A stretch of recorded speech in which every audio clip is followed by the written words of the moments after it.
Momen bersejarah dan langka seorang pemimpin tertinggi Gereja Katolik sekaligus Kepala Negara Vatikan, Paus Fransiskus, berkunjung ke Indonesia.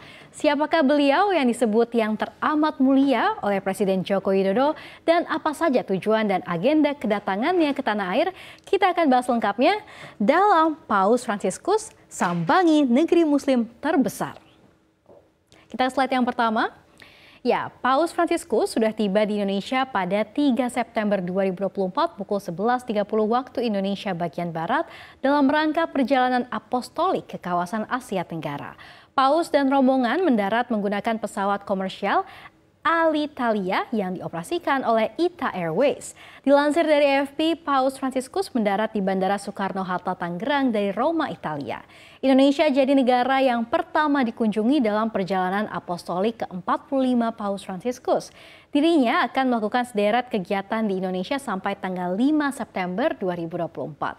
Kemudian akan bertolak melanjutkan perjalanan apostolik ke Papua Nugini pada 6 September 2024. Nah, di Indonesia, pimpinan Gereja Katolik sedunia itu dijadwalkan akan melakukan sejumlah kunjungan. Nah, pada 4 September 2024 atau hari ini, Paus tadi telah bertemu dengan Presiden Joko Widodo di Istana Merdeka Jakarta. Nah, selanjutnya pada Kamis 5 September 2024, Paus Fransiskus akan menghadiri pertemuan antaragama di Masjid Istiqlal Jakarta. Kemudian Paus akan melanjutkan kegiatannya dengan mengadakan pertemuan bersama dengan penerima manfaat organisasi amal di kantor Konferensi Wali Gereja Indonesia atau KWI Jakarta. Nah, setelah itu Paus juga kemudian akan memimpin Misa Akbar di Gelora Bung Karno atau GBK Senayan yang akan diadakan pada hari yang sama yakni Kamis 5 September 2024. Nah, selain itu, selama kunjungan di Jakarta, Paus Fransiskus juga dikabarkan tak akan menginap di hotel. Uskup Agung Jakarta, Ignatius Kardinal Suharyo menyampaikan Paus memilih tinggal di Kedubes Vatikan di Indonesia. Paus Fransiskus juga disebut enggan menggunakan mobil mewah selama kunjungannya di Indonesia.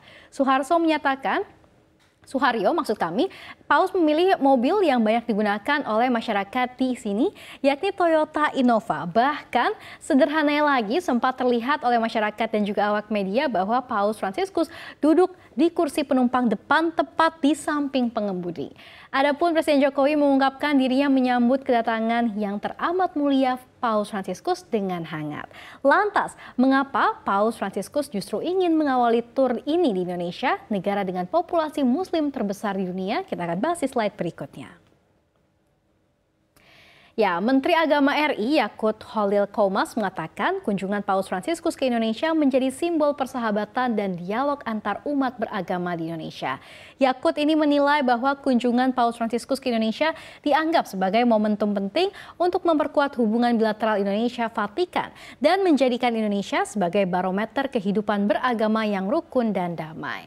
Nah, dia juga berharap bahwa Paus Fransiskus menginspirasi semua pihak. Setiap agama mengajarkan kasih sayang, termasuk kasih sayang antar umat manusia yang merupakan makhluk ciptaan Tuhan. Menurutnya, hal itu sejalan dengan tugas Kementerian Agama untuk menjamin semua umat beragama di Indonesia dapat beribadah dengan baik.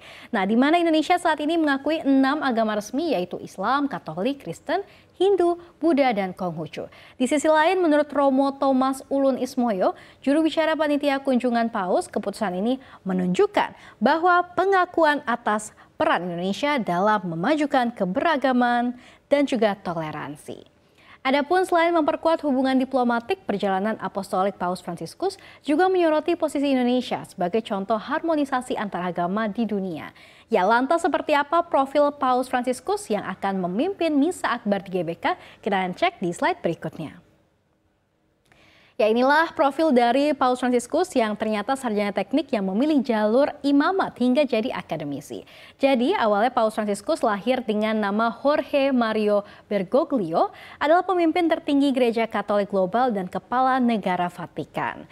Lahir di Buenos Aires, Argentina pada 17 Desember 1936, dia adalah Paus ke-266 menggantikan Paus Benediktus XVI dan merupakan Paus pertama dari Ordo Yesuit yang berasal dari benua Amerika.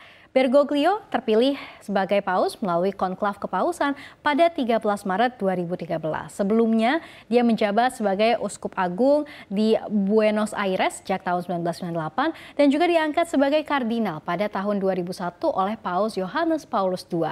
Meski lahir di Buenos Aires, Paus Fransiskus adalah anak dari imigran Italia. Ayahnya Mario adalah seorang akuntan di perusahaan kereta api, sedangkan ibunya Regina Sivori adalah seorang ibu rumah tangga. Nah, dalam hal pendidikan, Paus menyelesaikan pendidikan di bidang teknik kimia sebelum kemudian ini memutuskan untuk bergabung dengan imamat. Setelah menyelesaikan studinya di Chili dan juga memperoleh gelar filsafat dari Colegio de San Jose di San Miguel, Bergoglio ini mengajar sastra dan psikologi di Santa Fe dan juga Buenos Aires dari 1964 hingga 1966. Ia juga melanjutkan studi teologi dan memperoleh ijazah dari Colegio San Jose pada 1970.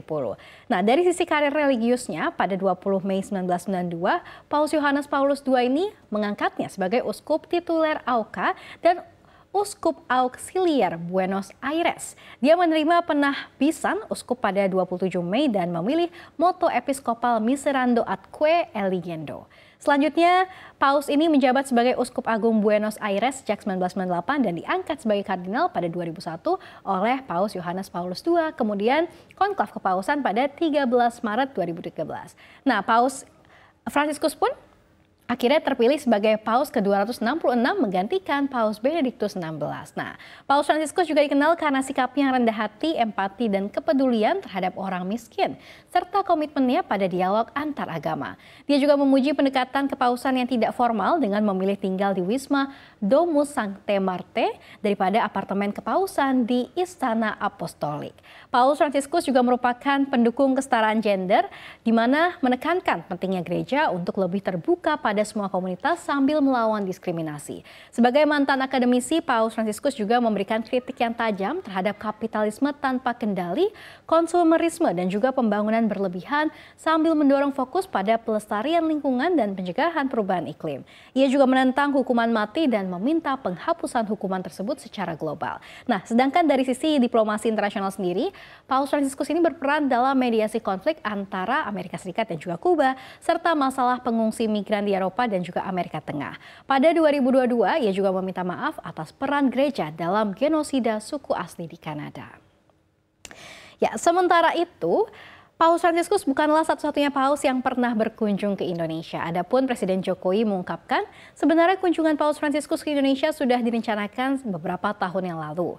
Namun tertunda akibat pandemi COVID-19. Dan kini setelah 35 tahun pemimpin Gereja Katolik Dunia akhirnya kembali mengunjungi Indonesia.